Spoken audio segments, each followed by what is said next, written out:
Sabbath to all mommies, daddies, boys and girls. I would like all to bow their heads in prayer, please.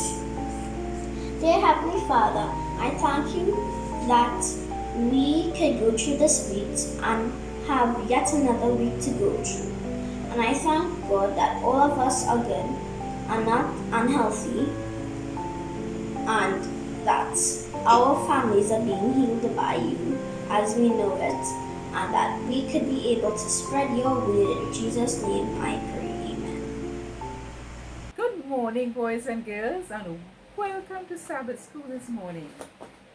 We're going to start with song number 522, My Hope is Built on Nothing Less.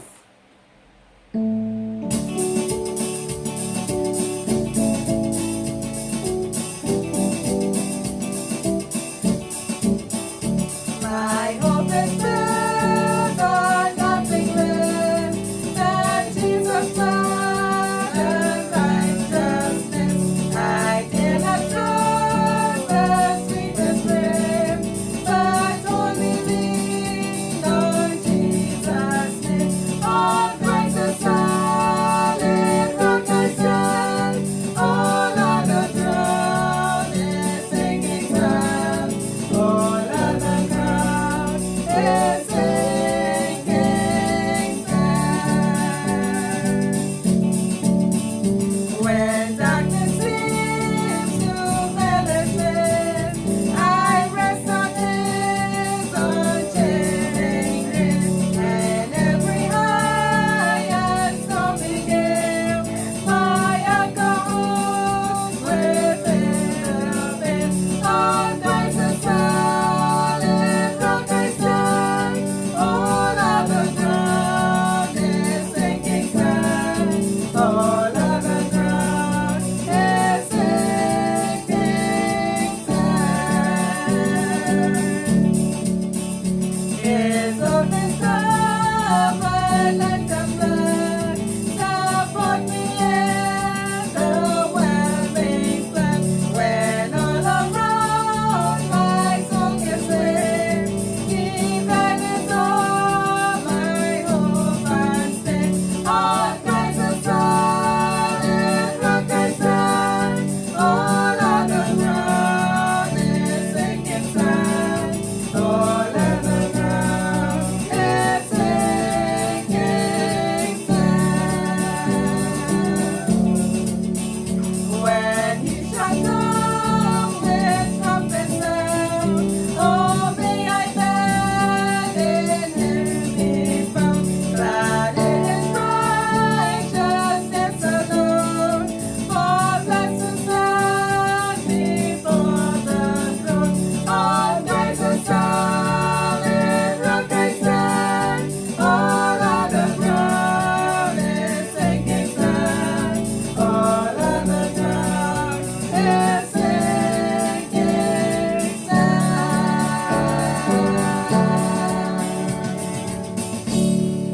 We'll continue with song number 528, A Shelter in the Time of Storm.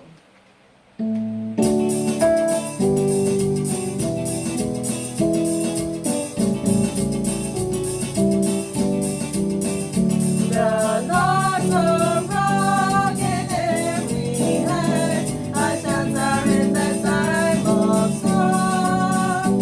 Secure whatever may betide, a shelter in the time of storm. Mighty rock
some choruses, and we're going to start with Lord, I lift your name on high.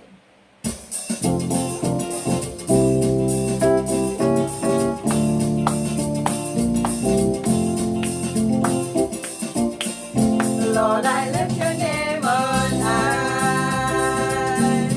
Lord, I love to sing your praises. I'm so glad you're in my life. I'm so glad you came to save us. You came from heaven to earth to show the way from the earth to the cross. My sins to pay from the cross to the grave, from the grave to the sky. Lord, I lift your name on high. Lord, I lift your name on high. Lord, I love to sing your praises. I'm so glad you're in my life. I'm so glad you came to save us. You came from heaven to earth to show the way from the earth to the cross. My sins to bear from the cross to the grave, from the grave to the sky. Lord, I lift your name on high. Lord, hold my hand while I run this race. Lord, hold my hand while I run this race. Lord, hold my hand while I run this race. I don't want to run. I don't want to run this race in vain. Lord, guide my feet while I run this race. Lord, guide my feet while I run this race. Lord, guide my feet while I run this race. I don't want to run. I don't want to run this race in vain. Jesus on the main line, tell him what you want. Jesus on the main line, tell him what you want. Jesus on the main line, tell him what you want. You just call him up and tell him what you want. Why don't you call him up? Call him up, tell him what you want. Call him up, tell him what you want. Call him up, tell him what you want. You just call him up and tell him what you want. If you want salvation, tell him what you want. If you want the Holy Ghost, tell him what you want. If you want a new heart, tell him what you want. You just call him up and tell him what you want.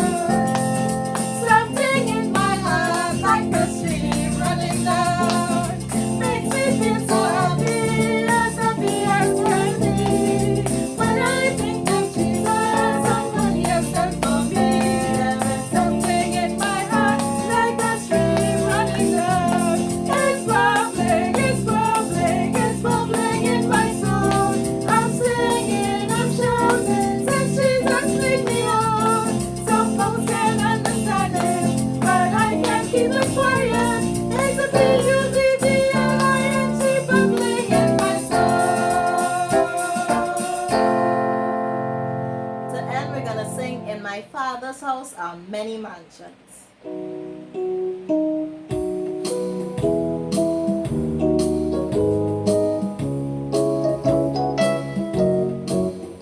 In my Father's house are many mansions in my Father's house. In my Father's house are many mansions in my Father's house. I come to prepare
Today we are going to meet a very special woman who was very kind to the prophet Elisha, and she is going to tell us about her experience with him.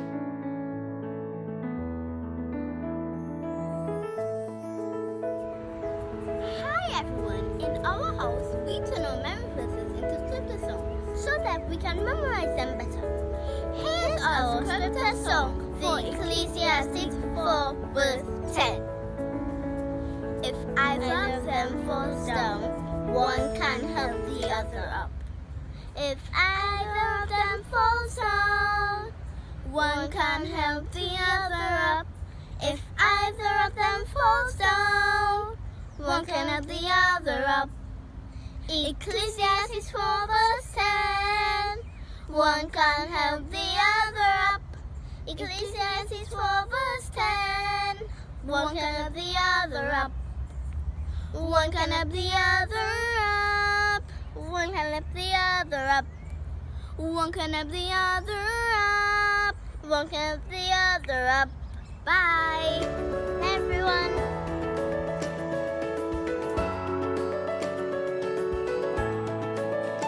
Good morning and welcome to our Sabbath school.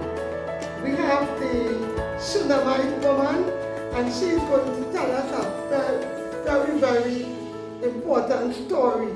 She is going to tell us about all the experiences she had and enjoyed with the prophet Elisha. But before we get into today's story, can you tell us, how did you meet the prophet Elisha? Well, Elisha was a well-renowned and respected individual in the community. And oftentimes, as you may know, boys and girls, he would have these really long, tiring journeys. And at times, he would need a place to rest. So, being considerate, my husband and I said, we'd invite him from time to time. And we decided to. And the rest is history. We became good friends, and he would come and enjoy meals with us, pray with us, have some, chats with us and tell us about his experiences. Did he come alone? No, he didn't. At times he would bring his servant, Gehazi, and, they would both tell us of their journeys and so forth, and you would see how respectable his servant was and so on. Now, Elisha was not related to you in any way, yet you and your husband decided to build a room in your house for him. Tell us some more about that. Well, there was one day my husband and I, we were sitting down and just talking, and it dawned on me that he would leave and just had to go on another long journey. So I told my husband, I suggested it to him. I asked, honey, why not build a room, a nice, small, comfortable space for Elijah to come at times and not just eat, but have the opportunity to sleep and, to relax a bit. And my husband agreed. And before you know it, there were workmen, they're building bricks and putting up stuff to ensure that this space was comfortable enough for Elisha, to come by. I often mix up his name. Don't worry, I do. How did Elisha feel when he saw the room for the first time? Well, he was beyond grateful, I must say. And being the type of person he was convinced that he needed to repay me. So he sent his servant and he told him, go ask this woman, what can I do? What can I do to repay her for this good gesture that she would have done? And how did he repay you? Well, my husband and I, we are very happy, I must say. However, we would go out and see all these families with their children enjoying themselves. So I said, I don't have a son. And I think the servant recognized that. And went back to tell Elisha, because what I told him, I said, all my needs have been met because I'm a praying woman. My husband and I, we have done our best and we have a very comfortable life. So, you know, I told the servant, I said, we have all we need. And he went back after observing and said, you know, well, Elisha, she doesn't have a son. And he came back to me with this exciting news, but I'll leave that to follow up. What was that news? I am curious. Well, he told me by this time next year, exactly, this time next year, I would be holding a son. That's what he told me. Did it happen? Yes, it did, and it has. It was, in and of itself, the most joyful feeling, not only to have a son, but to be blessed by God with that promise and to see it fulfilled. Tell me, I heard that something happened on a dreadful summer day. Can you tell us what happened on that day? Well, my son was a daddy's boy. There was nothing he did without his father. So that day they left me home to do, you know, the typical cleaning and so forth, and they went out into the fields. However, that day was like no other, and something was just different about it. And they came home and he was complaining about a serious headache. And by the time they came, I placed him on my lap, and I really tried my best, but he eventually died. And I guess it was his spirit told me to place him in Elisha's room, and so I did. And then I called for Elisha because I said, if this man gave me a son, he can revive him again. So I called Elisha, and his servant, you know, gave him the message, and they came. And what happened next? Well, Elisha was known for, you know, trusting in a God who did miraculous things, and this situation was like no other. It was basically the same as all his other endeavors on behalf of, you know, God. And he came up. I think I went out of the room to my recollection, and he prayed earnestly. It was such a profound moment, and as soon as he finished praying, you know, the Lord answered his prayer, and my son began to cough. Not only did he cough, boys and girls, he coughed 7 times. I thought it was a sneeze. No, he sneezed. Yes, he sneezed. He sneezed 7 times. I'm so excited about the story, I made a mistake. He sneezed 7 times. And they said, you know, go. They called for me, and I came upstairs, and I was so elated, and I was so shocked that he was alive. And I ran up to him, and I hugged him, and I kissed him. I was so impressed that God gave me my son again. Well, we would say 2 times. So you have been a blessing to Elisha. Yes. But the Lord blessed you even more Yes, he did. because you got a double blessing. Yes, I did. Boys and girls, God wants us to be kind to one another. He wants to be kind. He wants us to say kind things and do kind things. He wants us to truly represent Him. We thank you very much for being with us, and we hope we hear more about you another time. Thank you. Thank you for being here. Good morning, boys and girls, and welcome back to Sabbath School. Happy Sabbath to all our viewers. Today's primary lesson is entitled A Wife for Isaac.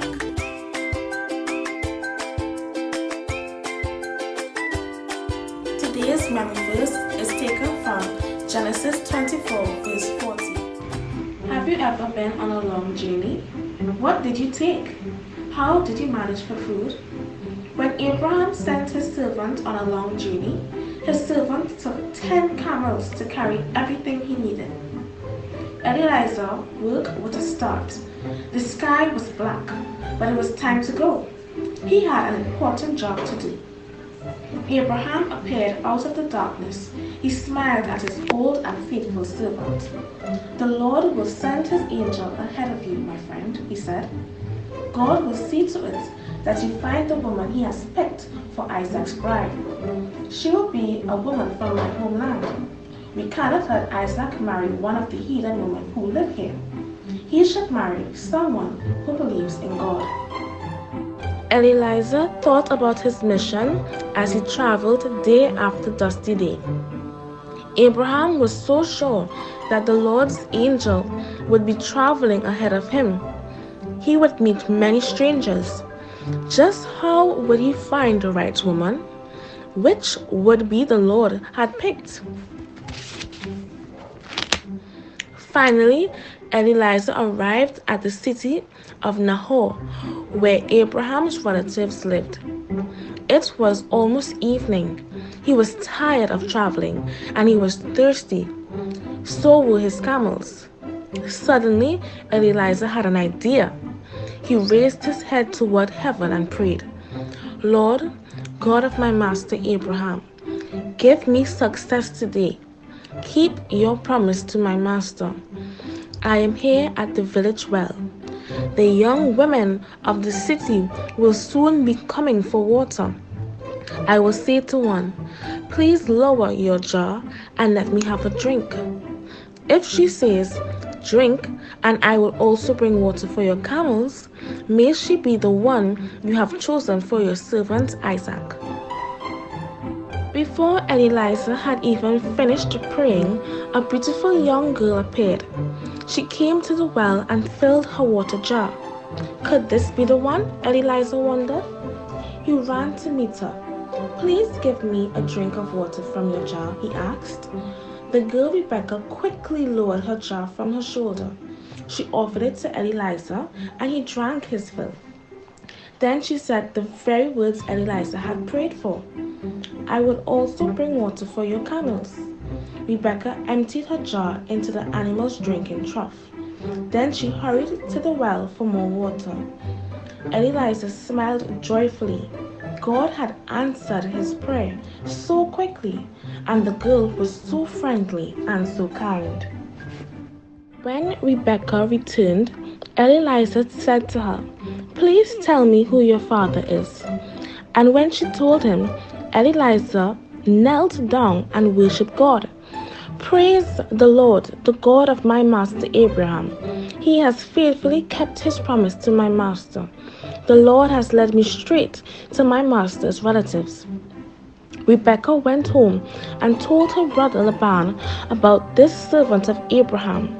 Laban immediately went to the well and invited Eliezer to their home. Eliezer told them about his mission from Abraham. He told about his prayer and how God had answered it so quickly. Would Rebecca agree to Abraham's request? Rebecca listened carefully to Eliezer. She heard how God had led Eliezer to her family. She believed God was leading in this, so she agreed to go with Eliezer. She would leave her family and her homeland. She would become Isaac's wife. God invites all of us to be part of his family. Let us remember, God wants everyone to join his family. Our story continues next week. See you then. Bye-bye.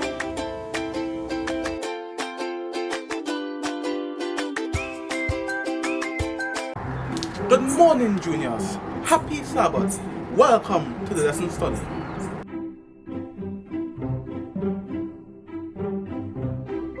The PowerPoint for today is, God is our champion. He wins the victory for us.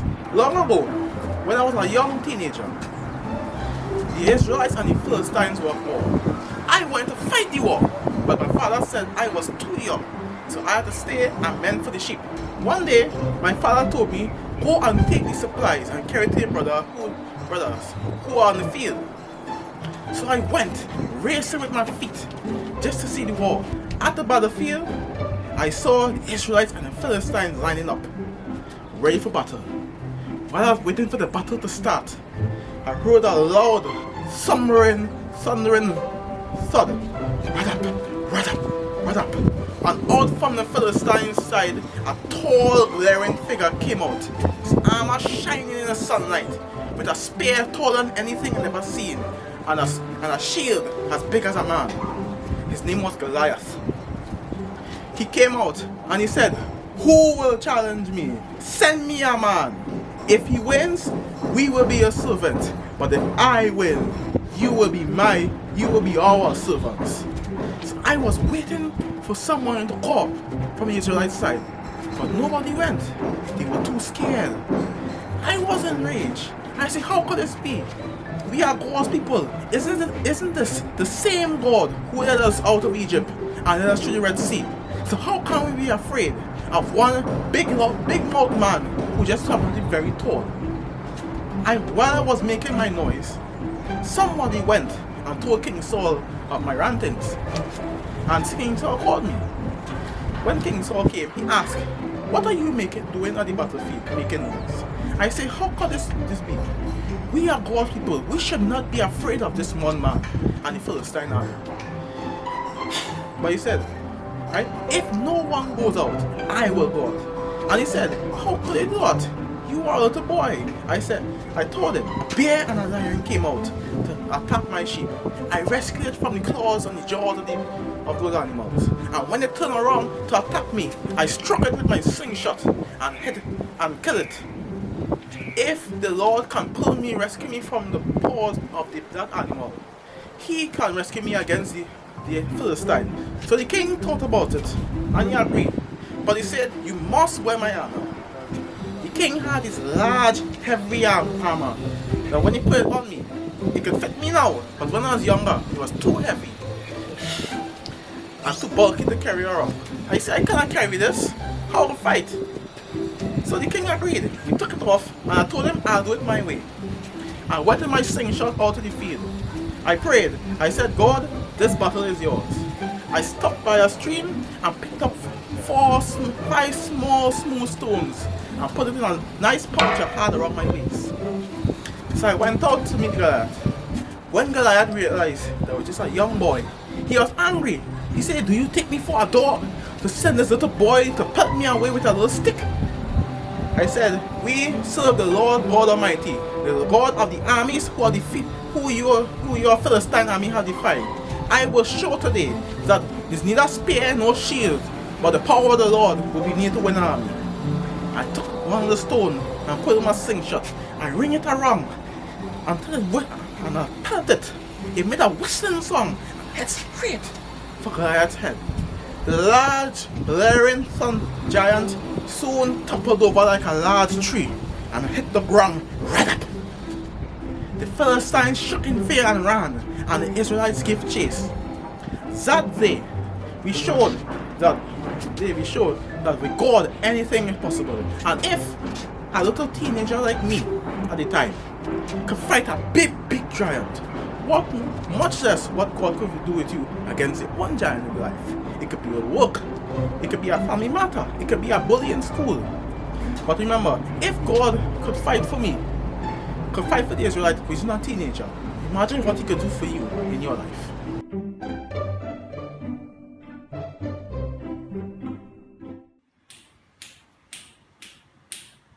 There's no need in standing up for the right, unless you're gonna stand up against the wrong. Tell me how you're gonna ever stop being weak, unless you make your mind up to be strong. Well, you got to do right, 'cause it won't be long. It won't be long. Bum, bum, bum, bum, bum. Let me tell you how it's easy to hate your enemies, and it's just as easy to love your friends. Tell me you would have to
Good morning, boys and girls.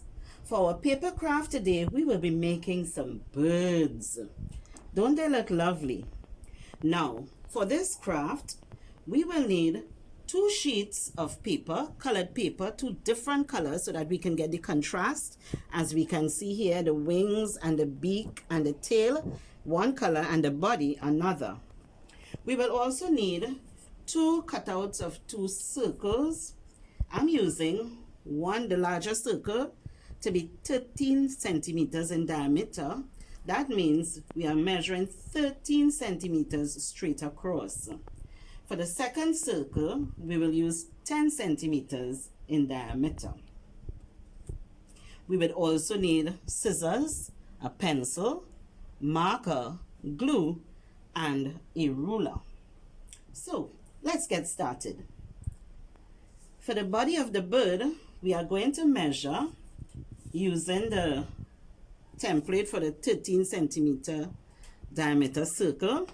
You will take your pencil and you will draw around it to get the pattern. Then you will use your scissors and cut it out. And you will end up with a circle like this. Next, we will take the color that gives us the beak and the wings, and we're going to use the smaller template,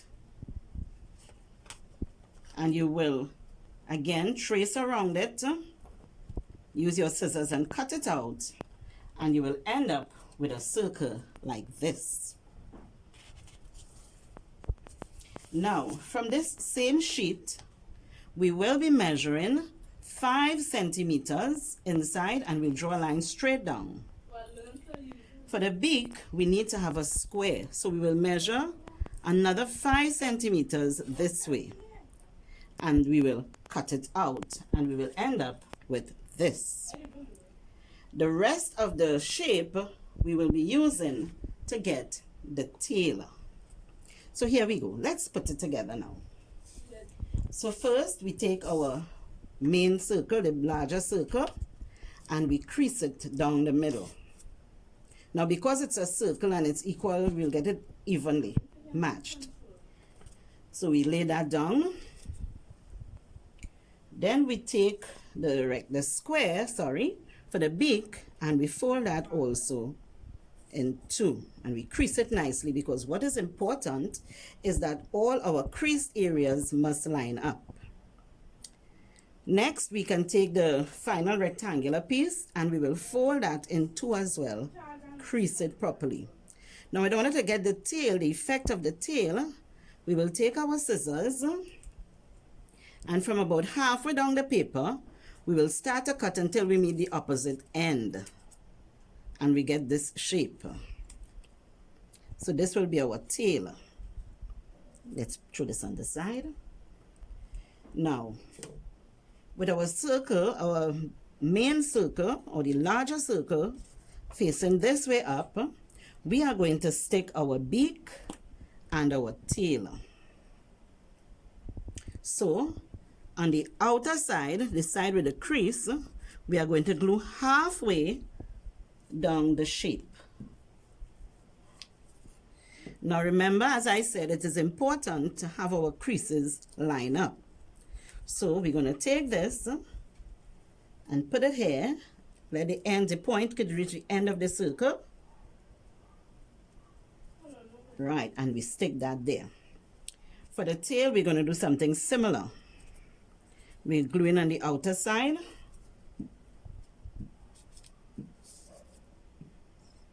And then we stick it this way.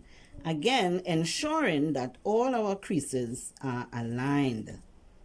Then we fold it over like this, and we'll get our bird. See, we have the beak, we have the tail. Let's now do our wings. Oops. Okay, be careful now with your glue. Don't pull too hard, because this is what will happen. So let's stick it back. Right.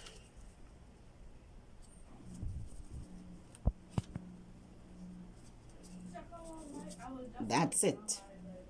So for the wing, we're going to take the smaller circle turn it over like this, and just to give the wing a more realistic look, we will just fold just two sections like this, and on the other side we're going to fold the other section like that, and we turn it over and we're going to glue the inside.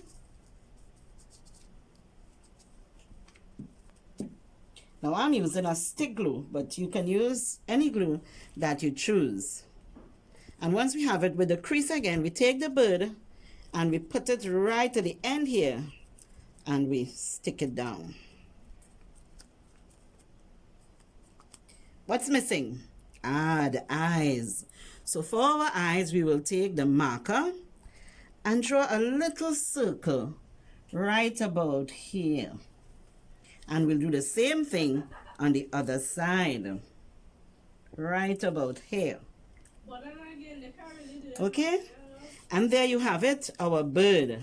Let this bird join the others on our little branch here.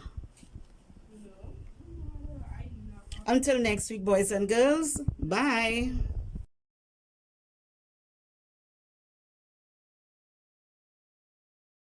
Boys and girls, this week's mission story is taken from Liberia.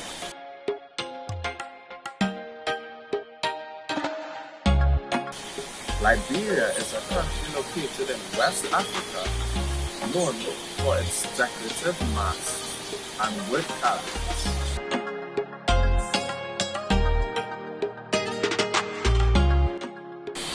Father placed white rice sprinkled in palm oil on a plate. On top of the rice, he placed a boiled chicken.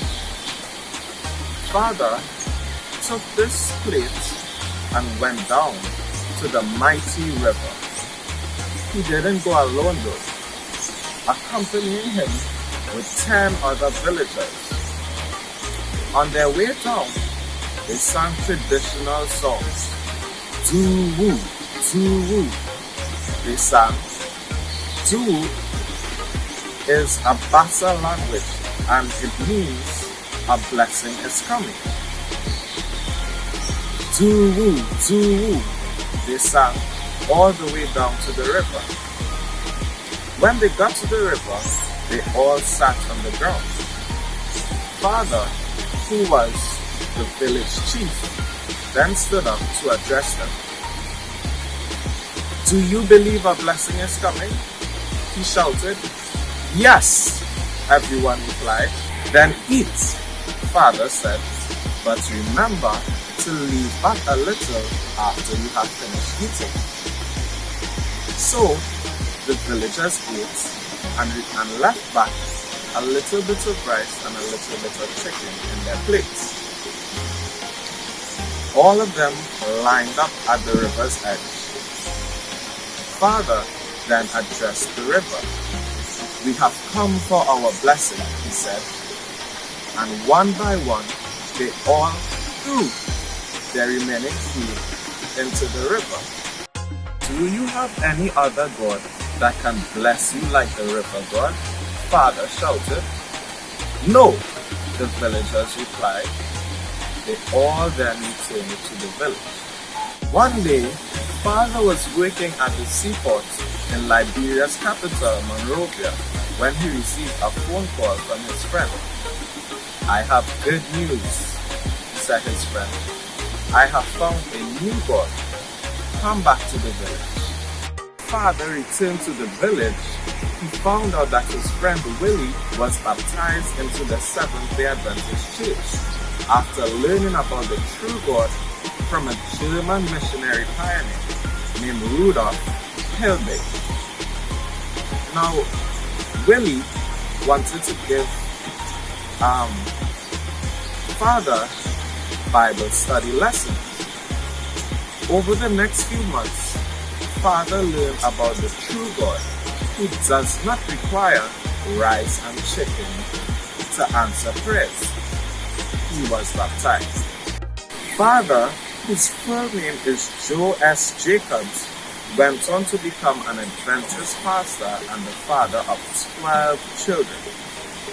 One of them, Amos P. M. Jacobs, the third eldest, also became a pastor. And he loves to tell the story of how his father found the true God. Father forsook the river God for the true and living God, said Amos. That was a great change for the better.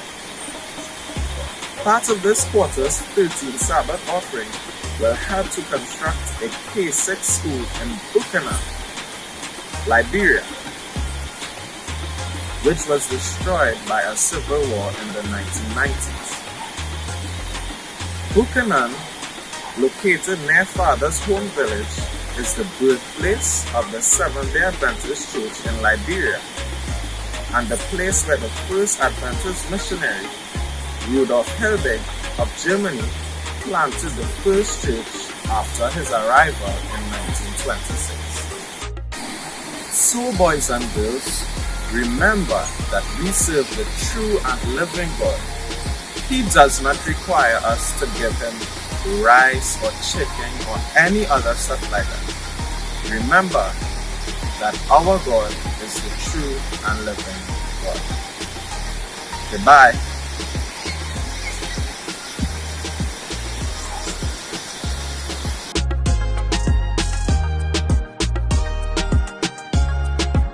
Father forsake the river God in favor of the living God. That was a great change for better life, not he alone, but the whole family.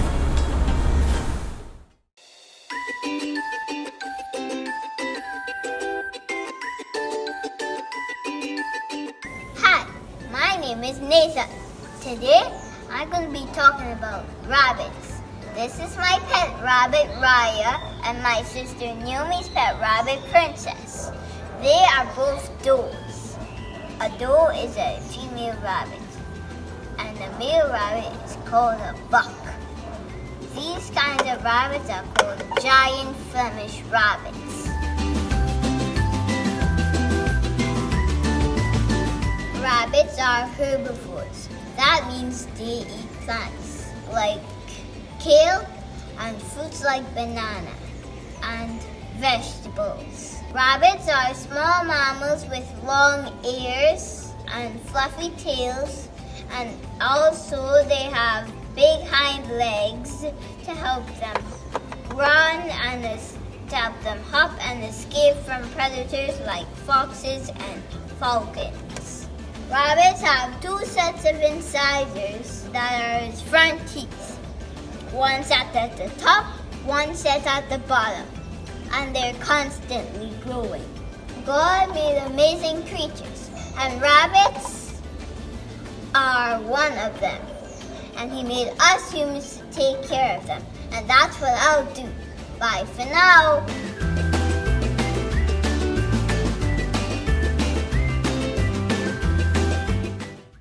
Hello, my name is Naomi. When I rollerblade, I wear a helmet and protective gear. Doesn't it look like armor? In my Bible, Jesus said you could wear the full armor of God. Let me give you some examples. Helmet of salvation, breastplate of righteousness, belt of truth, sword of the Spirit, shield of faith, and sandals of peace. Therefore, take up the whole armor of God, that you will be able to withstand in the evil day, having done all to stand. Ephesians 6, verse 13. Action. Alright, good morning, boys and girls. So we out here in the streets again, and we making conversation with the people and asking them about their experience of God's protection in their lives. You know, and we're looking for someone at this point in time to ask the question again. And I'm seeing this person pulling up here in this vehicle. I'm thinking I'm going to stop them and ask them a couple questions here today.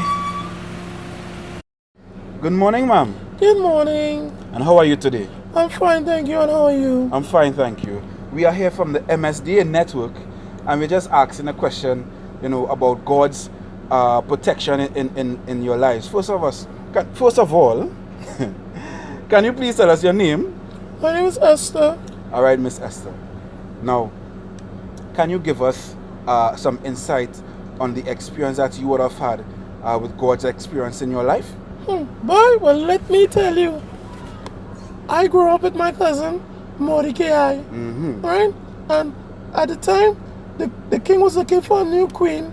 And Mordecai and we brought me in front of the king. He dressed me up and I was chosen. Right? To be the queen? Yes, the queen. So I actually was a queen. All right, that's lovely. And what happened after you became queen? Well, after I became queen, there was an evil man who was counsel to the king. His name was Haman. He didn't like the Israelites because we would not bow to him. Because we don't bow to no man. Right. We bow to the true and living God. That's right. So he came up with a plan to hang all the Israelites in the land. Is that right? Right, but at the time they did not know I was an Israelite myself. So I can imagine at this point in time, some very tense emotions started to develop inside of you. Yes, All right, so tell us what happened after, they came up with concocted this whole plan to get rid of all the Israelites. Well, I told Mordecai to tell all the Israelites to fast and pray for 3 days. Right. Because back then, if you go before the king unannounced, you would be immediately killed. Yeah, that's true. We prayed and we fasted for 3 days, and I went before the king. And what did the king do? The king extended his scepter to me. So you found favor in the sight of the king then? Yes, I did, because we fasted and prayed to God. Right. He spared my life, and I invited him and Haman to a feast for 3 days. But I did not tell him what the feast was about. And that time, the Lord had given the king a vision, but I didn't know about that neither. But we had the feast for 3 days, and after the 3 days, I told the king that Mordecai was plotting to kill me. But Mordecai denied that fact. But I said, did you not plan to kill all the Israelites? And he said, yes, well, if you plan to kill the Israelites, then you have to kill me as well, because I am an Israelite. And I could imagine that the king was terribly surprised at the developments that are taking place here. Isn't this very interesting, children? It's very interesting. Let's listen a little bit more. Well, he was not just only surprised, he was furious. I could imagine. Because how you, right? A man threatened to kill your wife, how would you feel? Well, if a man threatened to kill my wife, Lord have mercy. You understand? And it ended up to be like the king ended up killing him and his whole family with the same gallows that he built to hang him and the rest of us. It was because we prayed and we put our lives in God's hand. God protected us, and he put me in a position where that the children of Israel will be spared. And I thank God for that. All right, so we see that God would have appointed you for such a time as that, to save his people from the works of the enemy. Yes, he did. Yes. All right, so I want to thank you very much for your time, ma'am, and sharing your experience with us. It was a lot. It was amazing. Yes, what God did for you and your people. Yes. Thank you, honey. Thank you for allowing me to share my bit too, honey. All right, so you have a good day. All right, ma'am. All right, bye-bye. And take care. Bye-bye. All right, drive safely now. Bye-bye. All right, kids. So we see that God would actually set you up or set people up, to make sure that you stay safe and stay protected, right? So as we said before, you keep your eyes upon the Lord and you pray and fast. And as we said before, the effective prayer the fervent prayer of a righteous man availeth much. All right. So at this point in time, we're going to go back to the studio with Cameron.